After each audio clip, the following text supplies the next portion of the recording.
Everyday injustice. Too many wrongful convictions. Corruption has infected the criminal justice system, leaving too many people helpless, fighting for their lives. Instead of receiving justice, people suffer. Is that why they say justice is blind? Hello, and welcome to the Everyday Injustice Podcast. I'm your host, David Greenwald.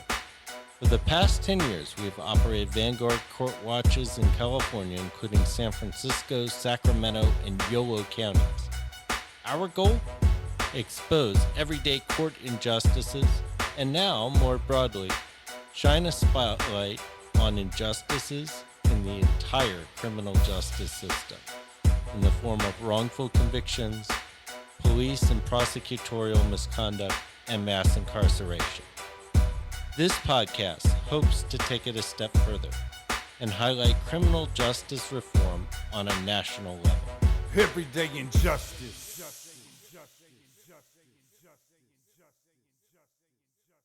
Today on Everyday Injustice, we have Becky Feldman from the Second Look Network. She's the director of that new project. I was really excited to see that the Sentencing Project was putting this together. First, because I really respect the work of the Sentencing Project. And then second, because there's a huge need out there. I know out here in California, I was just mentioning it before we got on the air, that there's just people that get caught up in the system, and there are all these changing laws, and there are unscrupulous attorneys that are just charging an arm and a leg for very simple things that people shouldn't have to mortgage their houses for. And I've just seen way too many situations where people trying to get their family members out and are getting taken advantage. So welcome to our show. Thank you so much for having me. So let's start out with what is the Second Look Network, and what is it that you're hoping to do with this? Yeah, so the Second Look Network was just launched in March. And we are housed at the Sentencing Project. And it's a grant-funded project where the goal is to get together all of the litigators and the litigation support specialists who are doing second look representation across the U.S. together. So we want to build a coalition of folks who are doing this exciting work to support them, to provide training, resources, connections, communication support, to help elevate their legal practice. And just to talk about the concept of second look for a moment, it's a relatively new legal term that's out there, which generally means a statutory process that allows judges to reconsider a sentence after serving a period of time. And so there are not a lot of these laws on the books. I know that 25 states have introduced legislation this past year about creating second look mechanisms or more robust parole mechanisms. And so right now we only have a handful of states that have what I would consider actual second look statutes on the books, where people can go back into court and demonstrate their rehabilitation, what they've done the past 10, 20 years, and demonstrate that they're no longer a danger to the public, if they ever were. And the judge or parole board can reconsider their sentence. Perfect. And so, for instance, in California, we have a variety of different laws that have come onto the books. One of the more prolific ones is the prosecutor-initiated process, whereby the prosecutor can actually go back and say, hey, this person's already spent 30 years in prison, and they've gotten their college degree, and they're not a threat to society anymore, so let's no longer spend money to incarcerate them. Mm-hmm. But it sounds like it's not caught on across the country yet.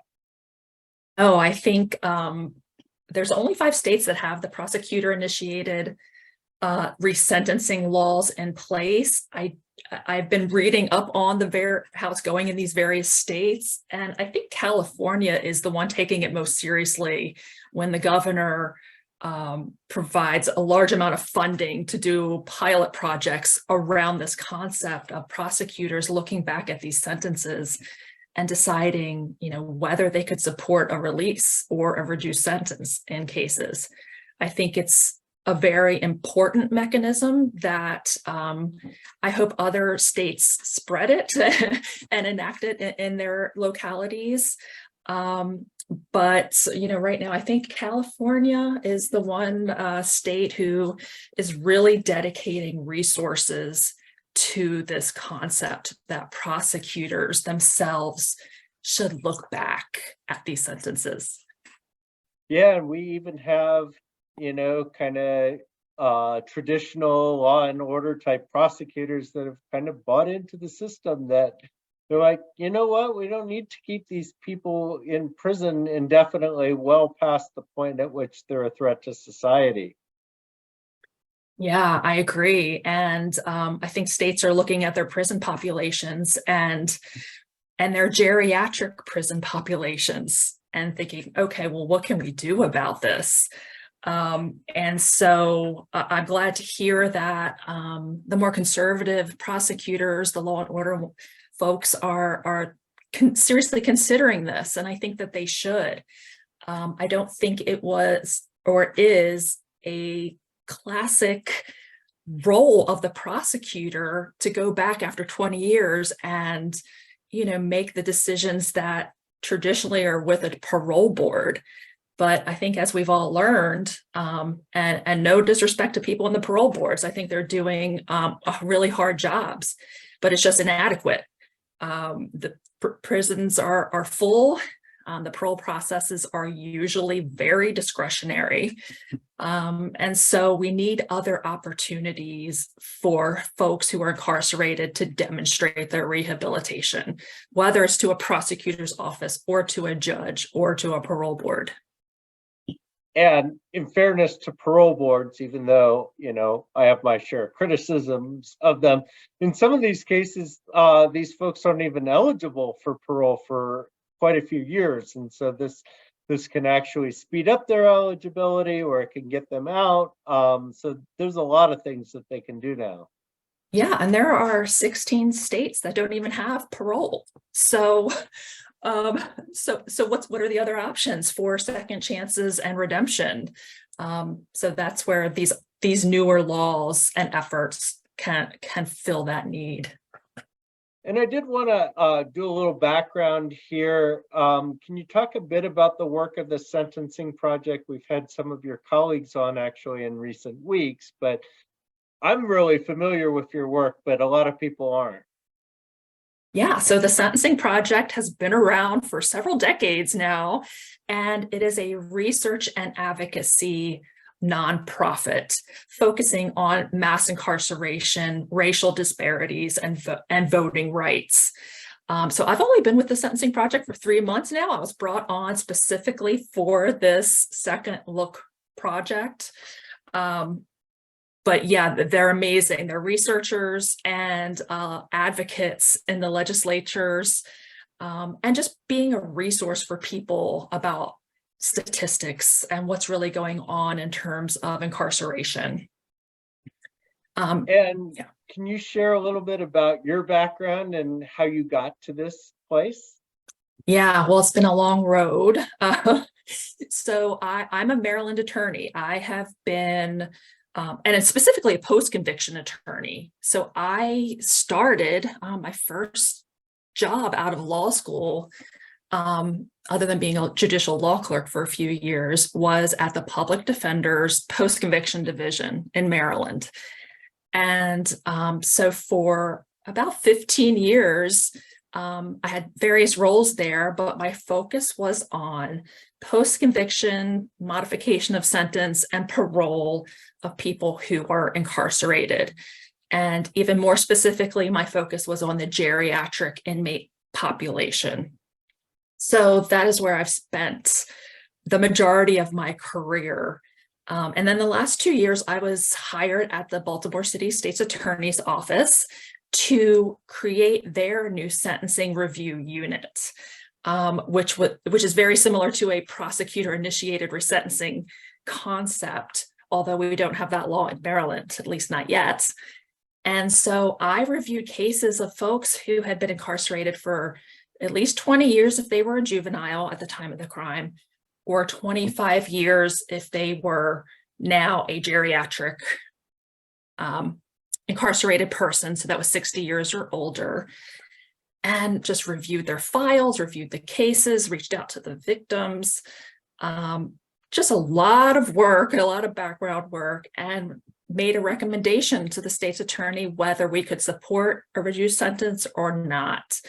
And so I did that work for 2 years before coming to the sentencing project. So you mentioned geriatrics, and one of the most fascinating things, and I give a lot of credit to the sentencing project for kind of teasing out this stat, is how low a risk it is for a lot of these older people that have been incarcerated. Basically, they've aged out of crime. And so, we've set up this system that doesn't make any sense. We incarcerate people well past the point where they're actually a threat to society. And then we incarcerate them to the point where it costs a lot of money because as you age, unfortunately, your medical bills go up. And so the cost of healthcare goes up, the risk to society goes up, and we're keeping these people behind bars. And it makes no public safety sense at all. I totally agree. And I think focusing on the geriatric prison population can be a little bit easier for the public to get on board with, because we're talking about folks who are usually 60 years or over. And as you can see from recidivism rates and data compiled over decades, the recidivism rates for people who are 40 or over drop significantly, 50 and over significant, and then at the age of 60, it's almost zero. And so what are we doing with the 60-year-olds? We have created a system that prisons are becoming nursing homes. They're becoming hospices. They are transporting people to and from dialysis appointments, to surgeries. And I'm not sure they signed up for all of that. That's a lot of work to take care of an aging person. And so let's spend our money in better. What's that? I said they don't do a good job of it either. Oh, right. Yeah, I mean, you have to outsource the medical care and make a lot of decisions about what's necessary treatment and not necessary treatment because of money. So yeah, I had a number of clients over the years where our reentry plan was sending them into a nursing home who would be much better equipped to provide care. So we have wings in Maryland of blind inmates. We have wings of deaf inmates. We have wings of people in wheelchairs. And so think of all those people that are just sitting there. And we can provide them with much better resources on the outside and use that money toward public safety programs that actually work. And again, these are people, for the most part, that are not any kind of threat to society anymore. Yes, I totally agree. In Maryland, we had a court decision that came out in 2012, which allowed many inmates the right to a new trial. It was called the Unger case. And over the years, we managed to secure the release of 200 individuals who were incarcerated for either rape or murder, who served at least 30 years in prison. The most was 55. And we provided each of them with social workers, reentry plans, support networks. And of the 200, 7 went back to prison for technical violations or committing a new crime. So the recidivism rate is less than 4% for that population. And we talk about this case all the time because it's an example of, 200 people convicted of the worst crimes can, even after that amount of time, can come back and be successful. And I've seen cases, where people committed horrible crimes when they were very young, teenagers, and after 20 years or so, they're not in the same place that they were at one point in time. Exactly. And the juveniles, I think that's another group of people, a population that we need to spend some really consider them more deeply because of their age at the time of the crime and the fact that they have changed, they can change, they are capable of change. So yeah, it's much different than, say, a 30-year-old committing a terrible crime. Right. Yeah, the capacity for change, I think, is just incredible. Do we have a way to kind of safeguard who the people are that really aren't a risk to release versus those who, yeah, they've been in for a long time, but they just continue to be a threat?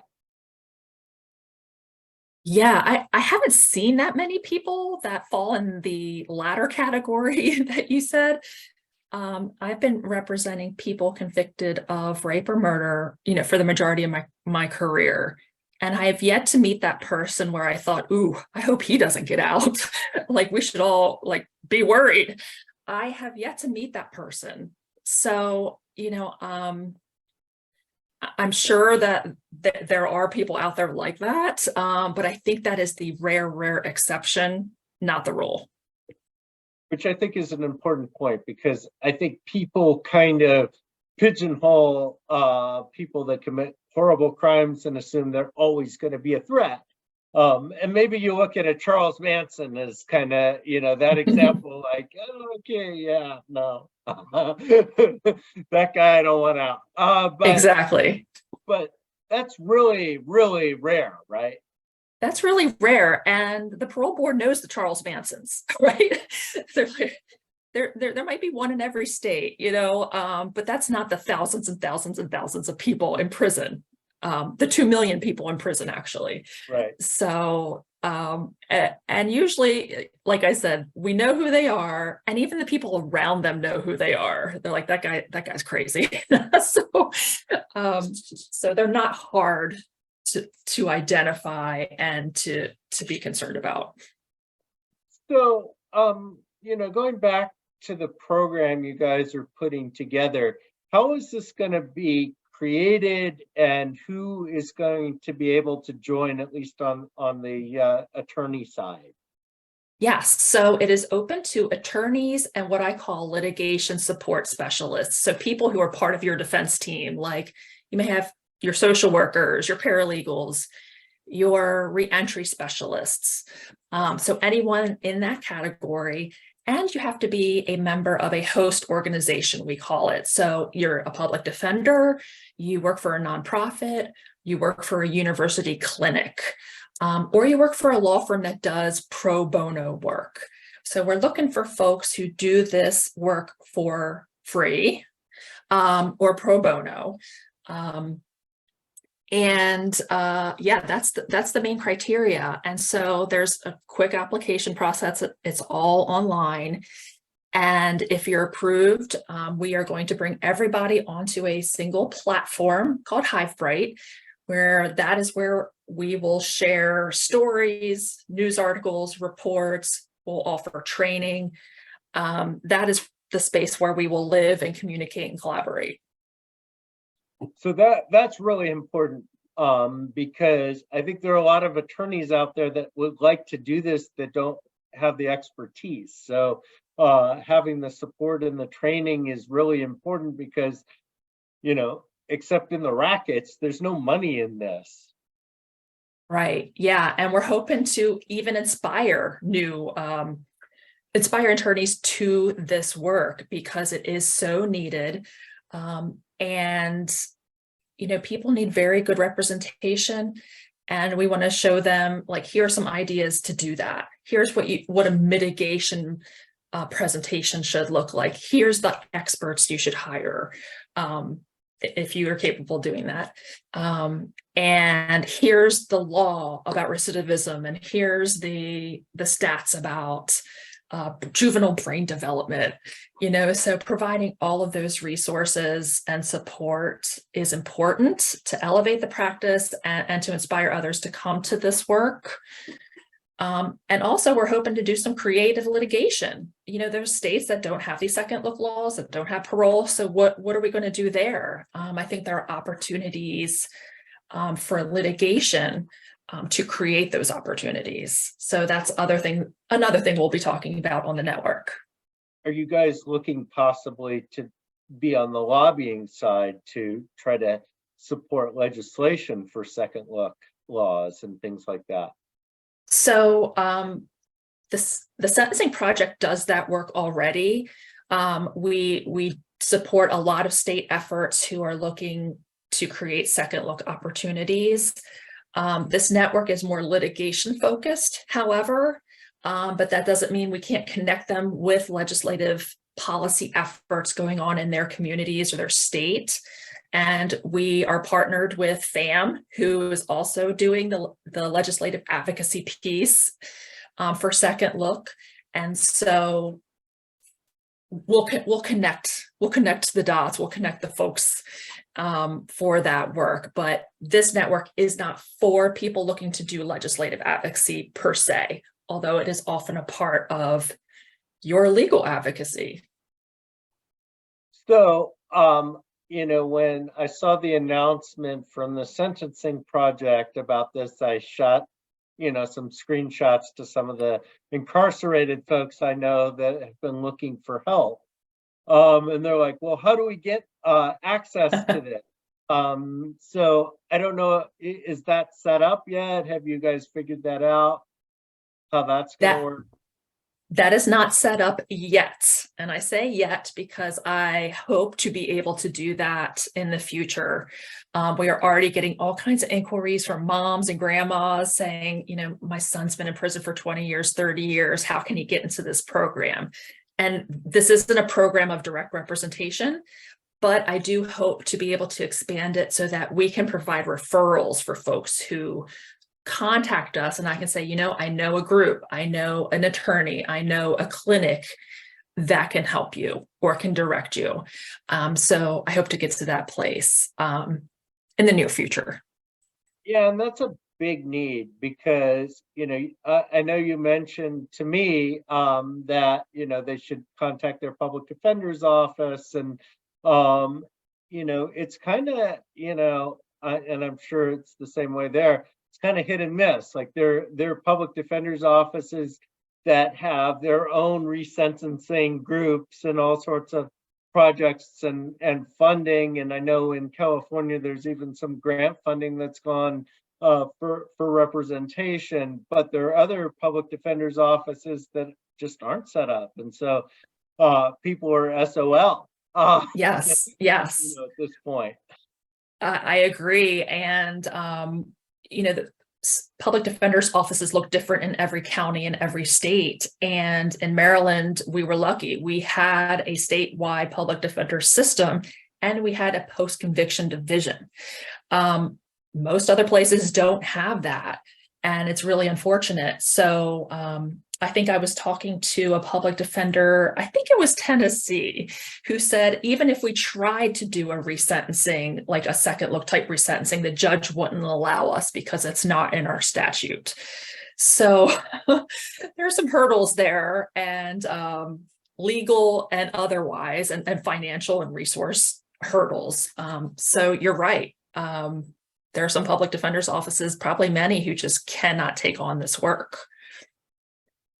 But the fact that there are hurdles is why you guys needed to create the program. So it's kind of this interesting catch-22, right?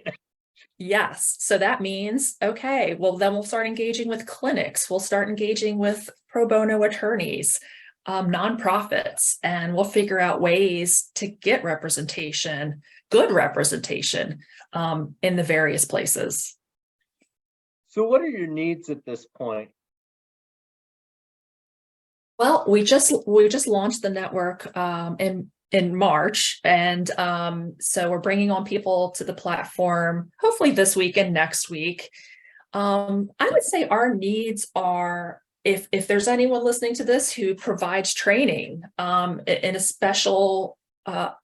specialized area of the law regarding second look, mitigation, creative lawyering. I'm looking to bring on folks to just provide training to our network. So that's probably our most immediate need. And if you haven't heard about the Second Look Network and you qualify, please apply. I want to bring on as many people as possible who do this work so that we can just, create a coalition of folks who are connected and have the most up-to-date resources and information. I think this is kind of the part, kind of stepping back, just looking how far we've come in maybe the last 15 years. I mean, the idea of a Second Look network where, you can actually put resources in to helping get people out of prison that really shouldn't be there, aren't a threat, as we've talked about. And I kind of talk about this as kind of the floor of the criminal justice movement, because we're not talking about doing radical things. It's just, hey, this guy doesn't need to be in prison any longer. I know, and this is a recent thing. You're right. It is kind of surprising it took so long to get here. A couple years ago, you could say second look and nobody would know what you're talking about. And now people are like, oh, you mean a resentencing, you mean more parole opportunities. And so, and like I said earlier, 26 states introducing legislation to create more opportunities. So I think this is the new wave of criminal reform to address what we have now come to know as this blight, this mass incarceration blight we have to deal with. And yeah, so this is an exciting time to be involved in this work. Yeah, and I mentioned this earlier, it just seems like this is something that even more conservative prosecutors and more traditional prosecutors are like, yeah, I can get behind this. I mean, come on, a 70-year-old who's been in prison for 30 years, I don't need to spend more money to keep him in prison. Right. And there's so many of those examples, I'm sure, in every state of the 70-year-old. And yeah, I hope, that we can get more people on board because we're talking about violent crimes here. If you're 70 years old and you've been in for a while, it's probably for a violent crime. And so I'm glad to hear that people are open to it. And, let's create a space for redemption. That space has not been created before. It's you're going away for life. You're going away for this amount of years. We're never going to see you again. And now it's like, okay, we're going to see you again. We're going to see you again in court, or at a parole hearing. So yeah, I think that's how I like to talk about it. Is because I know this is a difficult process for victims to go through as well. So how can we provide opportunities for restorative justice, for healing, and for redemption? And so I think we just need to think about these resentencing opportunities in that framework. So as we close, do you have any uplifting stories from your experiences in Maryland that you could share quickly? I have so many. So I think I'll just say the most recent one was in Maryland. We passed the Juvenile Restoration Act, which allows people who were convicted of crimes as juveniles to be resentenced, have a resentencing hearing after 20 years.